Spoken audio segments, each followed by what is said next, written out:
Assalamualaikum warahmatullahi wabarakatuh. Balik lagi bareng gue Rashid Baihaqi. Kali ini gue mau review film terbaru, judulnya Boston Strangler. Ini adalah film yang baru banget tayang, bukan di bioskop tapi di layanan streaming Disney Plus. Jadi kalau kamu mau nonton silahkan nonton. Film ini disutradarai oleh Matt Raskin, dia juga penulisnya, diproduseri oleh Ridley Scott. Ini adalah sutradara ternama yang sudah banyak filmnya. Dan film ini terinspirasi dari kisah nyata di Boston, Amerika Serikat tahun 1960-an. Saat itu terjadi kasus pembunuhan yang punya pola tersendiri, yaitu dicekik dan juga dikasih pita. Dan total pembunuhan itu ada 13, semuanya korbannya adalah perempuan. Terus kalau ceritanya sendiri, untuk Boston Strangler ini fokus pada jurnalis perempuan yang namanya adalah Loretta McLaughlin, yang diperankan oleh Keira Knightley. Dia jurnalis yang bekerja di surat kabar Record American. Saat itu dia membaca beberapa berita yang menurut dia itu ada kesamaan, yaitu pembunuhan yang dicekik dan juga dikasih pita. Dari situ dia mulai menyelidiki untuk meliput kasus ini dan mengungkap kebenaran siapa pembunuhnya gitu. Karena kok kasus ini bisa terus-menerus terjadi gitu. Dan dia juga nggak sendirian, dia dibantu jurnalis perempuan lainnya, yaitu Jane Cole yang diperankan oleh Carrie Coon. Pertama, ini idenya tuh berani banget karena mengungkap sejarah kelam, bisa memicu stres atau depresi juga kali ya buat orang-orang yang mengalami keluarga korban gitu. Tapi ini penting juga buat kita yang masih hidup untuk mewaspadai dan memitigasi kejadian-kejadian ini nantinya tuh bisa ada polanya gitu, jadi bisa kita hindari gitu. Karena pembunuhan-pembunuhan seperti ini dekat banget dengan kita ya. Di Indonesia pun sama, karena beberapa hari terakhir ini tuh banyak kejadian kasus yang pembunuhan dan rata-rata korbannya itu perempuan gitu. Ya relate lah, cukup relate dengan ini. Tapi perlu diacungi jempol karena ini ide yang berani dan juga penting untuk bisa dibicarakan dengan baik. Menurut gue yang paling kelihatan juga adalah actingnya gitu. Actingnya di sini itu berhubungan dengan karakternya gitu. Karakternya di sini ya karena emang dari kisah nyata kali ya, jadi bisa lebih real dan bisa lebih kelihatan gitu 3 dimensi karakternya secara sosiologi kayak gimana, psikologi gimana, dan juga psikografinya gimana gitu.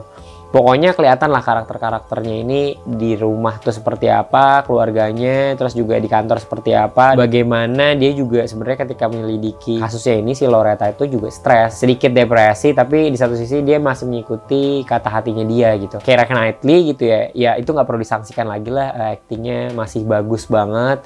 Dan emang kelihatan gitu dia bisa menjiwai gitu karakternya. Dan juga dapat chemistry-nya dengan Carrie Coon yang membantu dia sebagai Jane Cole. Dan juga peran pendukung lainnya ya, ada Jack McClane, itu Chris Cooper, terus juga ada detektif Conley, Alessandro Nivola, itu juga keren sinematografinya. Sinematografinya tuh gelap banget gitu, kayak mungkin 30-40% doang gitu kelihatan cahayanya untuk ngeliatin karakter yang ada di situ gitu. Jadi di luar, outdoor ataupun indoor itu kelihatan emang gelap. Jadi kerasa apa ya, sesuatu yang kelam, gelap, ya kejam gitu ya, sesuatu yang keji. Walaupun nggak dilihat detail banget pembunuhannya, tapi ngerasa ini ada sesuatu yang nggak bener nih, janggal nih, sesuatu yang buruk bakal terjadi gitu. Itu sih.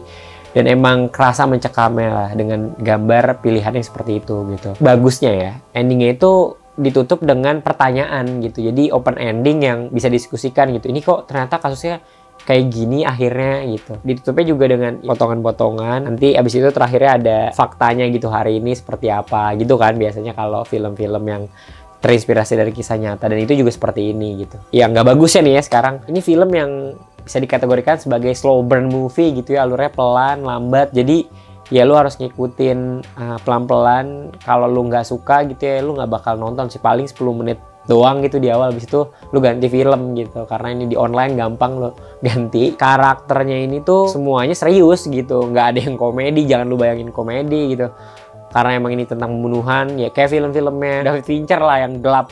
Jadi kalau emang kalian suka yang dark gini ya bakal suka kali ya sama si Boston Strangler ini. Endingnya juga bisa bagus, bisa nggak bagus ya. Endingnya di sini tuh kerasa mengerikan karena ternyata pembunuhan ini tuh nggak selesai gitu. Secara relate pun nggak selesai. Jadi ya cukup mengerikan aja. Ternyata sosok pembunuhnya itu masih berkeliaran gitu di Amerika sana. Gue rada bingung aja gitu. Awalnya keluarga si Loretta, suaminya itu mendukung si Loretta untuk jadi jurnalis, untuk bekerja gitu.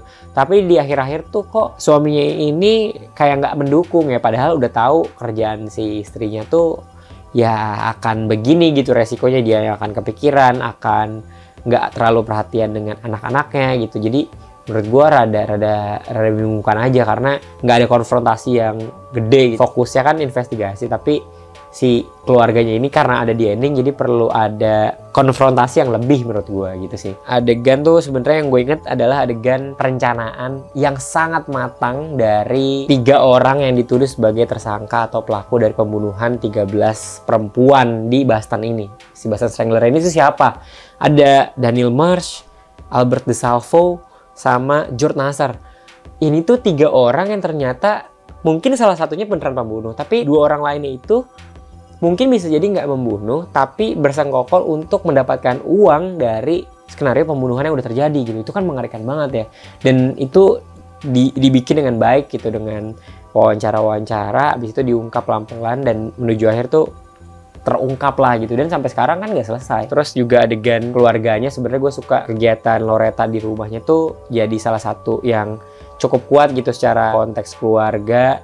Itu kelihatan kalau Loretta nih didukung gitu sebenarnya sama si suaminya. Anak-anaknya juga ya udah pada gede lah, nggak anak kecil banget. Tapi itu juga yang nantinya bikin dia dilema gitu. Itu menarik sisi yang jarang kita lihat gitu ya. Kalau lihat di film jurnalis itu rata-rata emang cowok gitu, Almost Famous, Shattered Glass, terus juga ya banyak lah pokoknya, banyak laki-laki dan emang enggak mengungkap gitu latar belakang dia di keluarga gimana. Dan di sini kelihatan gitu peran si keluarga Loretta tuh seperti apa. Itu sih. Kalau skor gua sih 7 ya. Ya bagus, bisa ditonton kalau emang lu suka film yang cukup gelap gini dan suka dengan karakternya dan kisah-kisah nyata dan ada plot twist ya sedikit, lu bakal suka. Tapi kalau emang gak suka film yang gelap karena moodnya pengen terhibur gitu ya, pengen yang lebih seru-seruan, kayaknya ya emang gak bakal suka sih. Kalau kalian udah nonton bisa komentar di bawah ini, kita diskusin bareng-bareng menurut kalian gimana.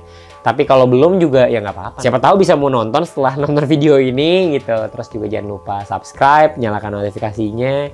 Bisa dukung kita juga di Saweria di bawah.